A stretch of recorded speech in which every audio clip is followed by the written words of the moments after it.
नमस्कार विद्यार्थियों, विवेकानंद आदर्श senior secondary school Jalore के यूट्यूब चैनल में आप सभी का स्वागत है। आज हम क्लास 12 फिजिक्स के चैप्टर नंबर 2 गाउस के नियम एवं इनके अनुप्रयोगों का अध्ययन करेंगे। इस चैप्टर के अंदर हम बात कर रहे थे गाउस के नियम के अनुप्रयोग, जिसमें हमने 3 अनुप्रयोग पढ़ लिए थे। आज हम इसके चौथे अनुप्रयोग की बात करेंगे। एक समान रूप से आवेशित गोलीय कोश के कारण विद्युत क्षेत्र की तीव्रता। यहाँ पर जब बात की जाती है गोलीय कोश की, तो ये चालक प्रकृति का गोलीय कोश होता है और हम जानते हैं कि चालकों में आवेश उसकी सतह पर उपस्थित होते हैं, जबकि अचालकों, कुचालकों या विद्युत रोधी पदार्थों में आवेश उसके अंदर भीतर उपस्थित होते हैं। तो यहाँ पर हम एक गोलीय कोश की बात कर रहे हैं, जो कि क्या है, चालक प्रकृति का गोलीय कोश है। तो माना एक गोलीय कोश है, चालक प्रकृति का होने के कारण इसके ऊपर आवेश इसकी सतह पर स्थित होंगे, ना कि इसके अंदर उपस्थित होंगे।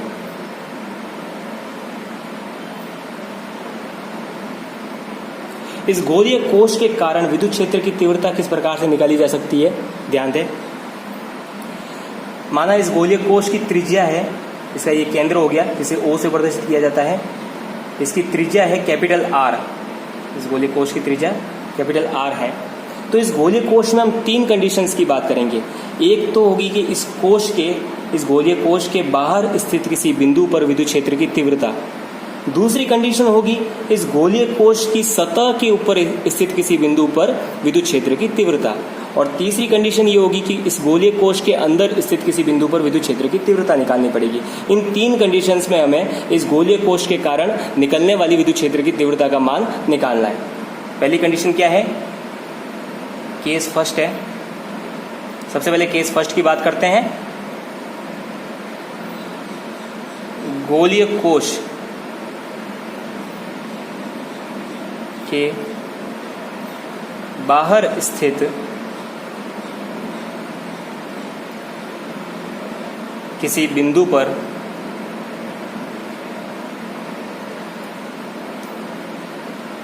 विद्युत क्षेत्र की तीव्रता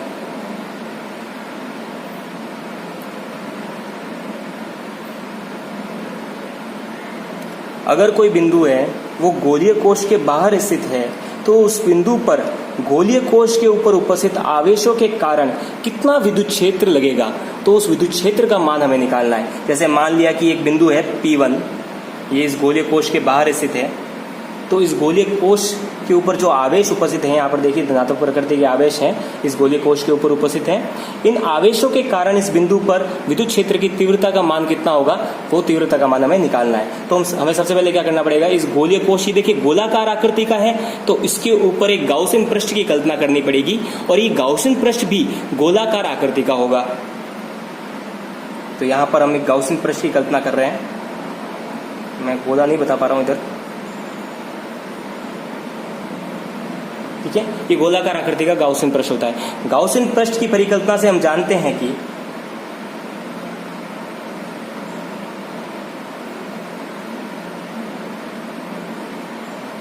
गाउसियन पृष्ठ की परिकल्पना से हम जानते हैं गाउसियन पृष्ठ के क्या नियम होते हैं। पहला नियम तो ये होता है कि इस पृष्ठ के किसी भी बिंदु पर विद्युत क्षेत्र की तीव्रता का मान समान होना चाहिए। और दूसरा इसमें नियम ये होता है कि इस पृष्ठ के किसी भी बिंदु पर विद्युत क्षेत्र की तीव्रता की दिशा और क्षेत्रफल सदिश की दिशा एक ही दिशा में होनी चाहिए, अर्थात इन दोनों के मध्य का कोण क्या होना चाहिए, 0 होना चाहिए, ठीक है। अब देखिए यहाँ पर ये देखिए आवेश उपस्थित है, तो इन आवेशों के कारण विद्युत बल रेखाएं निकलेगी, जिसके कारण इस दिशा में विद्युत क्षेत्र उत्पन्न होगा। इस आवेश के कारण अगर बात करें तो इस दिशा में विद्युत क्षेत्र उत्पन्न होगा। इस विद्युत क्षेत्र को मैंने ई वेक्टर से प्रदर्शित कर दिया। और यहाँ पर हमने कोई बिंदु लिया है, तो इस बिंदु पर ये जैसे ये पृष्ठ के ऊपर उपस्थित है, गाउसियन पृष्ठ के ऊपर उपस्थित कोई बिंदु है P1, तो इस P1 बिंदु से क्षेत्रफल सदिश की दिशा क्या होगी। हम जानते हैं कि क्षेत्रफल सदिश की दिशा क्या होती है, किसी भी पृष्ठ के लिए क्षेत्रफल सदिश उस पृष्ठ के लंबवत दिशा में होता है। जैसे मान लिया ये पृष्ठ है, तो इस पृष्ठ के लंबवत दिशा में क्षेत्रफल सदिश होगा। तो इस पृष्ठ की बात की जाए तो इस पृष्ठ के लंबवत दिशा में क्षेत्रफल सदिश कहाँ होगा, इस दिशा में होगा, जिसे मैंने ए वेक्टर से प्रदर्शित कर दिया। अब इसके लिए विद्युत क्षेत्र की तीव्रता की बात करें P1 बिंदु के कारण, माना यहाँ से ये सेंटर है, ठीक है, O गोले का सेंटर। इस सेंटर से P1 बिंदु के मध्य की दूरी मैंने मान ली स्मॉल r है। इस P1 के मध्य की दूरी, इस सेंटर से P1 के मध्य की दूरी कितनी है, स्मॉल r है। और इस गोले के ऊपर कुल आवेश का मान इस गोले को दिया गया, इस गोले के ऊपर संपूर्ण जो आवेश होगा कुल आवेश का मान कितना होगा, कैपिटल Q मान लिया, ठीक है। तो हम जानते हैं कि सतत आवेश वितरण से, कंटिन्यूस चार्ज डिस्ट्रीब्यूशन से 3 कंडीशंस होती है, जिसमें क्या होता है, एक तो होता है रेखीय आवेश वितरण, दूसरा होता है पृष्ठीय आवेश वितरण और तीसरा होता है आयतन आवेश वितरण। हम बात करेंगे यहाँ पर, देखिए आवेश सारे इसके पृष्ठ के ऊपर उपस्थित है, इसलिए हम किसकी कंडीशन लेंगे, पृष्ठीय आवेश वितरण की कंडीशन लेंगे, जिसे सिग्मा से प्रदर्शित किया जाता है। सिग्मा बराबर होता है Q बट्टा पृष्ठीय क्षेत्रफल के, वस्तु का जो पृष्ठीय क्षेत्रफल है उस पृष्ठीय क्षेत्रफल के बराबर होता है। Sigma is equal to Q upon A। अगर इस गोले की बात की जाए तो इस गोले के ऊपर आवेश कितने उपस्थित हैं, इस गोले के ऊपर कुल आवेशों की संख्या कितनी है, Q है, तो हमने इसे Q से प्रदर्शित कर दिया। अच्छा, अब इसके बाद में अगर इस गोले की बात की जाए तो इस गोले का पृष्ठीय क्षेत्रफल कितना होता है, 4 पाई r स्क्वायर, तो 4 पाई, और यहाँ पर रेडियस कितनी है इसकी, r, तो यहाँ पर क्या लिखेंगे, कैपिटल R स्क्वायर हो जाएगी, ठीक है। तो ये आ गया सिग्मा का मान। अब इसके बाद में अपन बात करते हैं, हम जानते हैं गाउस के नियम से फाई इज इक्वल टू होता है Q inside upon epsilon not. किसी बंद पृष्ठ के अंदर उपस्थित आवेशों की संख्या तथा निर्वात की विद्युतशीलता का अनुपात उस पृष्ठ से निर्गत कुल विद्युत फ्लक्स के बराबर होता है। ये गाउस का नियम होता है। गाउस का नियम क्या कहता है कि किसी बंद पृष्ठ के अंदर उपस्थित जो आवेश उपस्थित होंगे किसी बंद पृष्ठ के अंदर, उन आवेशों की संख्या तथा निर्वात की विद्युतशीलता का अनुपात होगा, वो अनुपात विद्युत फ्लक्स के उस बंद पृष्ठ से निर्गत, उस बंद पृष्ठ से गमन करने वाले कुल विद्युत फ्लक्स के बराबर होता है। ये गाउस का नियम है।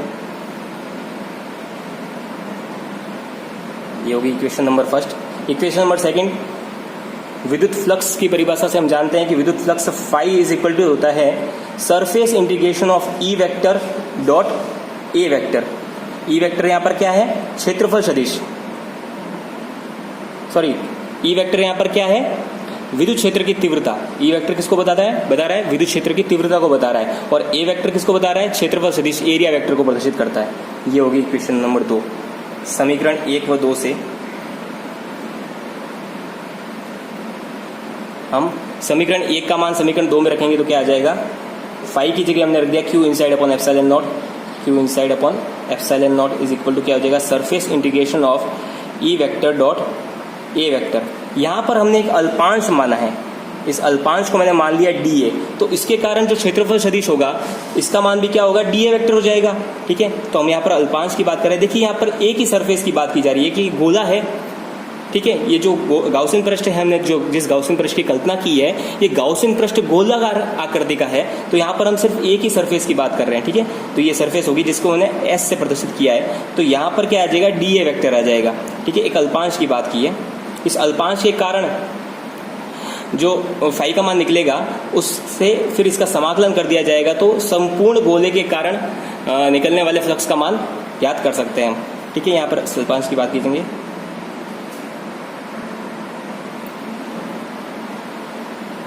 इस प्रकार से लिख लेंगे इसको, कैस Q इनसाइड क्या है, कुल आवेशों की संख्या यहाँ पर कितनी है, Q है, तो इधर इसमें Q से प्रदर्शित करेंगे।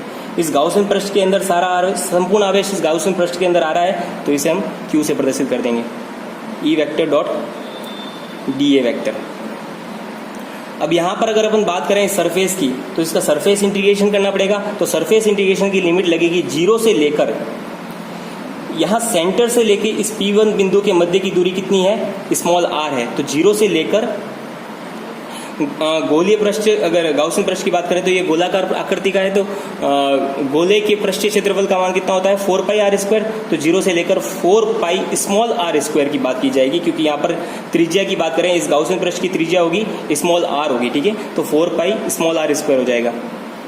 इसको सॉल्व करेंगे क्या आएगा, E vector dot dA vector, इन दोनों के बीच में कोण कितना बन रहा है, 0 डिग्री का कोण बन रहा है, तो इनके बीच में 0 डिग्री का कोण बनाएंगे, तो कॉस हम जानते हैं डॉट प्रोडक्ट से ए वेक्टर डॉट बी वेक्टर बराबर क्या होता है, AB cos थीटा।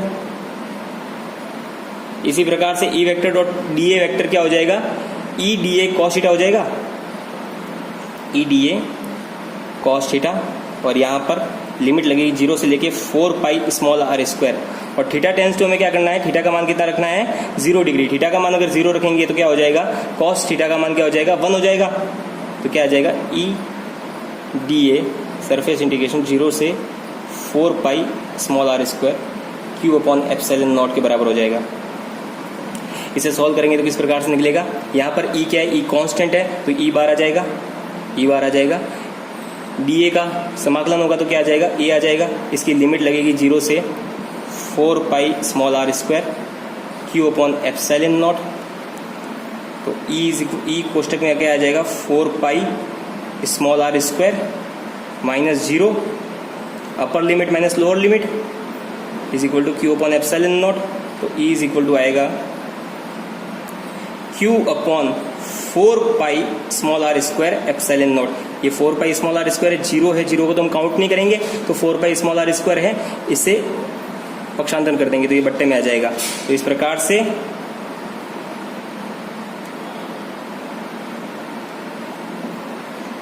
गोलीय कोश जो चालक प्रकृति का है, इसके बाहर स्थित किसी बिंदु पर विद्युत क्षेत्र की तीव्रता का मान क्या आ जाएगा, Q upon 4 pi are square epsilon not आ जाएगा। ठीक है,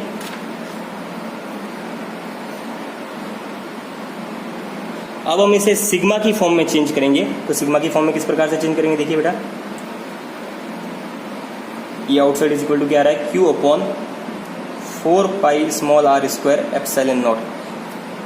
यहां देखिए सिग्मा बराबर क्या आ रहा है, Q upon 4 pi are square, capital are square है यहाँ पर और यहाँ पर स्मॉल आर स्क्वायर है। तो हमें क्या करना पड़ेगा, ऊपर और नीचे स्मॉल आर स्क्वायर से मल्टीप्लाई कर देते हैं। स्मॉल आर स्क्वायर से मल्टीप्लाई करेंगे तो क्या होगा, देखिए क्यू आ रहा है, 4 पाई आ रहा है और ये स्मॉल आर स्क्वायर आ रहा है, ये पूरा किसके बराबर हो जाएगा, सिग्मा के बराबर हो जाएगा। तो क्या आएगा, sigma capital are square upon epsilon naught small r square, ये हो जाएगा ई आउटसाइड के बराबर।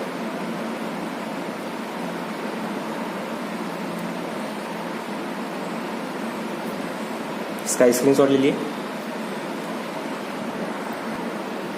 इस प्रकार से हम गोलीय कोश के बाहर स्थित किसी बिंदु पर विद्युत क्षेत्र की तीव्रता का मान निकाल सकते हैं। अब हम इसके केस सेकंड की बात करते हैं। सेकंड केस क्या होगा, गोलीय कोश की सतह पर स्थित किसी बिंदु पर विद्युत क्षेत्र की तीव्रता, यहां पर हम बात कर रहे हैं गोलीय कोश की सतह पर स्थित किसी बिंदु पर विद्युत क्षेत्र की तीव्रता।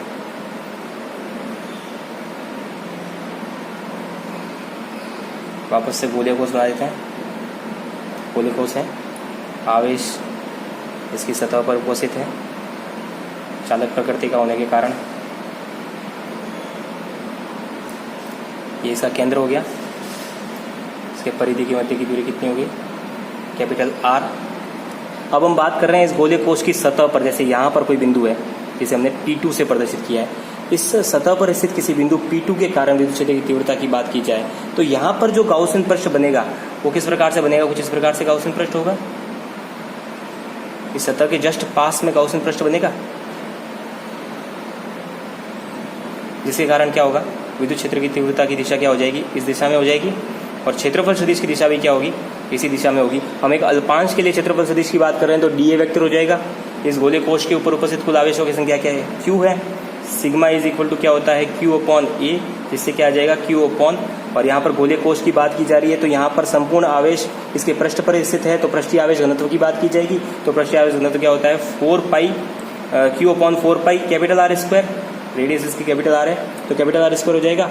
और जो रेडियस है वो ही केंद्र से P2 बिंदु के मध्य की दूरी भी और रेडियस भी दोनों ही समान है, इसे स्मॉल आर से प्रदर्शित किया गया है। तो यहाँ पर जो कंडीशन आ रही है क्या आ रही है, capital r is equal to small r वाली कंडीशन आ रही है। अगर हम पिछले केस की बात करें तो वहां पर क्या कंडीशन आ रही थी, capital r is less than small r वाली कंडीशन आ रही थी आउटसाइड के लिए। यहाँ पर क्या है, ये सरफेस के ऊपर उपस्थित है, पॉइंट P2 सरफेस के ऊपर उपस्थित है। ठीक है, अब हम जानते हैं फाई इज इक्वल टू क्या होता है, Q inside upon epsilon not. यहाँ पर इनसाइड में कुल आवेश का मान कितना है, क्यू है, अपॉन एप्सिलॉन नॉट आ जाएगा। Equation number first, phi is equal to क्या होता है, surface integration of E vector dot d A vector, question number second, equation first and second by equation first and second, तो क्या हो जाएगा Q upon epsilon naught is equal to क्या हो जाएगा surface integration of E vector dot d A vector. यहाँ पर जब इस सरफेस की बात की जाएगी तो सरफेस कौन सी ली जाएगी, इस गोले की जो मुख्य सरफेस है ये वाली सरफेस, इस सरफेस की अगर अपन इस सरफेस की बात की जाएगी, ठीक है, तो इस सरफेस की बात करते हैं तो यहाँ पर जो लिमिट लगेगी, लिमिट क्या होगी, 0 से लेके सरफेस की जो होगी पृष्ठीय आवेश घनत्व, उस पृष्ठीय आवेश घनत्व की बात करेंगे तो इस गोले का पृष्ठीय आवेश घनत्व क्या होगा, इस गोले की त्रिज्या कितनी है, कैपिटल R है, तो इसका पृष्ठीय आवेश घनत्व कितना हो जाएगा 4 पाई कैपिटल R स्क्वायर, 0 से लेके 4 पाई कैपिटल R स्क्वायर के बीच की लिमिट लगेगी। इसको सॉल्व करेंगे तो क्या होगा, E वेक्टर और डी ए वेक्टर इन दोनों के बीच में कोण कितना आ रहा है, 0 डिग्री का कोण आ रहा है, तो cos 0 का मान क्या हो जाएगा 1 हो जाएगा। तो मैं सीधा लिख रहा हूँ इसको, E बार ले लिया हमने, फिर इंटीग्रेशन कर रहे हैं 4 पाई कैपिटल R स्क्वायर, 0 से 4 पाई कैपिटल R स्क्वायर में डी ए का इंटीग्रेशन करेंगे क्या आ जाएगा E ए जिसकी लिमिट कितनी होगी 0 से 4 पाई कैपिटल R स्क्वायर। इसको सॉल्व करेंगे तो क्या आएगा E upper limit minus lower limit, E कोष्टक में 4 pi capital R square is equal to Q upon epsilon naught. तो E का मान क्या आ जाएगा, E इज इक्वल टू आ जाएगा Q upon 4 pi capital R square epsilon not.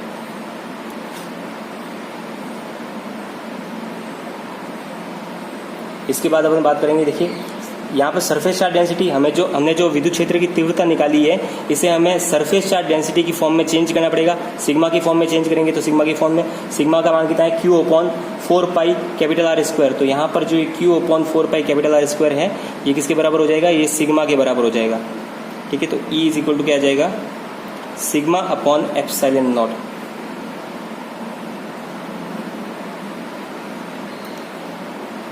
और ये किसके लिए है, सरफेस के लिए, अर्थात किसी गोलीय कोश के कारण विद्युत क्षेत्र की तीव्रता, उस गोलीय कोश के सरफेस के ऊपर कोई बिंदु है, उस बिंदु पर विद्युत क्षेत्र की तीव्रता कितनी आ जाएगी, ई सरफेस इज इक्वल टू क्या हो जाएगा सिग्मा अपॉन एप्सिलॉन नॉट।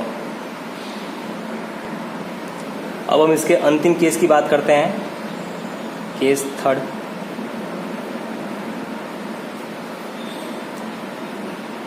जब बिंदु गोलीय कोश के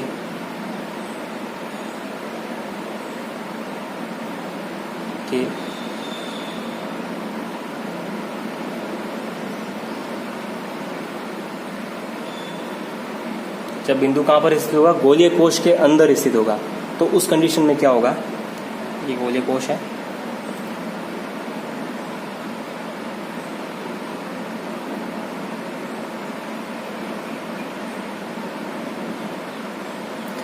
ये गोलीय कोश, इसकी त्रिज्या कितनी है, O से लेके कैपिटल R। मान लिया कि कोई बिंदु है P3, ये गोलीय कोश के अंदर स्थित है, तो इस सेंटर से लेके इस गोलीय कोश के इस बिंदु P3 के मध्य की दूरी कितनी हो जाएगी, स्मॉल r हो जाएगी। अगर कोई बिंदु गोलीय कोश के अंदर स्थित होगा तो हम जानते हैं कि ये गोलीय कोश क्या है, चालक प्रकृति का गोलीय कोश है। तो चालक वस्तुओं में क्या होता है, आवेश उस वस्तु के अंदर उपस्थित नहीं होते हैं, ठीक है। चालक वस्तुओं में आवेश हमेशा उसकी सतह पर उपस्थित होते हैं, उसके अंदर उपस्थित नहीं होते। तो चालक वस्तुओं के अंदर विद्युत क्षेत्र की तीव्रता का मान कितना होता है, 0 होता है।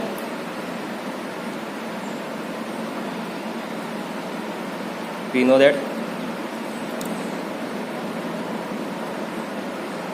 चालकों के अंदर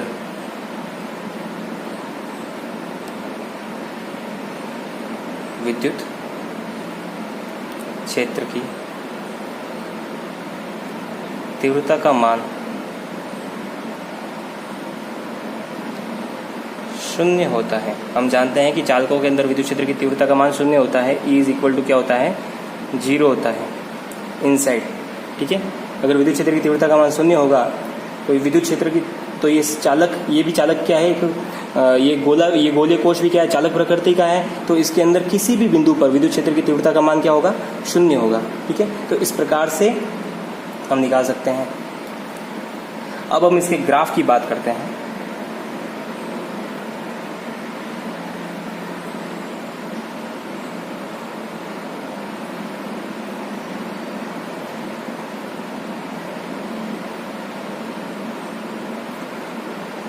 ये तो था ई इनसाइड के लिए। इसके साथ में हमने निकाला था सरफेस के लिए, क्या निकला था? सरफेस के लिए निकला था सिग्मा अपॉन एप्सिलॉन नॉट। और ई आउटसाइड के लिए क्या निकला था? ई आउटसाइड के लिए निकला था sigma capital are square upon epsilon naught small r square. ये 3 कंडीशंस थी। तो इसके लिए ग्राफ किस प्रकार से बनेगा? ई इनसाइड के लिए क्या है? ये 0 है। तो ई इनसाइड की अगर अपन बात करें, ये हो गया इसको O। यहाँ पर देखिए निर्भरता किसके ऊपर हो रही है? ये निर्भरता हो रही है रेडियस के ऊपर, त्रिज्या के ऊपर। कभी त्रिज्या का मान बढ़ रहा है, कभी त्रिज्या का मान घट रहा है। त्रिज्या का मान बढ़ेगा कब? त्रिज्या का मान कैपिटल R से बड़ा कब होगा? जब पॉइंट P1 जो कि क्या है गोलीय कोश के बाहर स्थित होगा, उस समय त्रिज्या का मान क्या आएगा? बढ़ेगा। ठीक है। और त्रिज्या का मान गोले की त्रिज्या के समान कब होगा? जब पॉइंट इस गोलीय कोश की सरफेस के ऊपर स्थित होगा। और तीसरी कंडीशन में यहाँ पर त्रिज्या का मान क्या होगा? गोलीय कोश की त्रिज्या है वो कम होगी, ज़्यादा होगी स्मॉल r से। और तीसरी कंडीशन में क्या होगा? जब कैपिटल R है वो क्या होगा? ग्रेटर देन होगा स्मॉल r से। तो यहाँ पर अपन देख सकते हैं, अगर पॉइंट P3 ये पॉइंट है, ये गोलीय कोश के अंदर उपस्थित होगा, तो इसमें क्या होगा? R का मान क्या होगा? कम होगा कैपिटल R से। ठीक है। ये 3 कंडीशंस आएगी। ठीक है।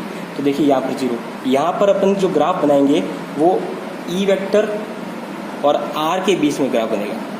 विद्युत क्षेत्र की तीव्रता और R के बीच में ग्राफ बन रहा है। ठीक है। तो R के मान में जैसे जैसे परिवर्तन कर रहे हैं, विद्युत क्षेत्र की तीव्रता के मान में भी परिवर्तन हो रहा है। ठीक है। तो ग्राफ इन दोनों के बीच में बनेगा। पहली कंडीशन क्या होगी? जब R है वो छोटा होगा कैपिटल R से। उस कंडीशन में क्या आ रहा है? यहाँ पे ई इनसाइड क्या आ रहा है? 0 आ रहा है। ठीक है। जब R है वो छोटा होगा कैपिटल R से, तो इस कंडीशन क्या आएगा? ई इनसाइड 0 आएगा। तो यहाँ पर ई इनसाइड 0 रहेगा। इसके बाद में अगली कंडीशन की अगर अपन बात करें, जब small r is equal to capital R, ठीक है, इस कंडीशन में सरफेस की बात की जाएगी, तब क्या होगा? ई सरफेस का मान क्या आएगा? सिग्मा अपॉन एप्सिलॉन नॉट के बराबर आएगा। ठीक है। तो ई सरफेस इज इक्वल टू क्या आ जाएगी? Sigma upon epsilon not. यहाँ पर हम इसे इस प्रकार से प्रदर्शित कर रहे हैं। यहाँ पर ये जो इसकी वैल्यू क्या आएगी? सिग्मा अपॉन एप्सिलॉन नॉट की वैल्यू आएगी। E surface is equal to sigma upon epsilon not. और तीसरी कंडीशन की जब अपन बात करते हैं, जब capital R is less than small r, ये वाली कंडीशन होगी, मतलब स्मॉल r का मान ज्यादा होगा, अर्थात बिंदु है वो गोलीय कोश के बाहर स्थित होगा। तो उसके लिए किस प्रकार से होगा? यहाँ पर इस फॉर्मूले को ध्यान से देखें। यहाँ पर जो निर्भरता हो रही है, यहाँ पर कैपिटल R का मान फिक्स है, सिग्मा का मान, कैपिटल R का मान फिक्स होने के कारण सिग्मा का मान भी फिक्स है, एप्सिलॉन नॉट का मान फिक्स है, हम जानते हैं। यहाँ पर जो वेरी हो रहा है वो क्या हो रहा है? स्मॉल r का मान। ठीक है। तो यहाँ पर जो E आउटसाइड होगा वो प्रोपोर्शनल होगा 1 अपॉन स्मॉल r स्क्वायर के। ठीक है। और जब ना 1 अपॉन स्मॉल r स्क्वायर होता है तो उसके लिए ग्राफ किस प्रकार से बनता है? इस प्रकार से ग्राफ बनेगा। ये शून्य नहीं होगा, इस प्रकार से ग्राफ बनेगा। r का मान अगर अपन 0 रखेंगे तो E आउटसाइड का मान भी, E आउटसाइड का मान क्या आ जाएगा? अनंत आ जाएगा। ठीक है। और जैसे जैसे r का मान बढ़ेगा वैसे वैसे E आउटसाइड का मान क्या होगा? कम होगा। ठीक है। तो ग्राफ इस प्रकार से बनेगा। E is proportional to 1 upon small r square. इसी के साथ में हमारी ये गाउस के अनुप्रयोगों की चौथी जो अनुप्रयोग है वो समाप्त होता है। धन्यवाद।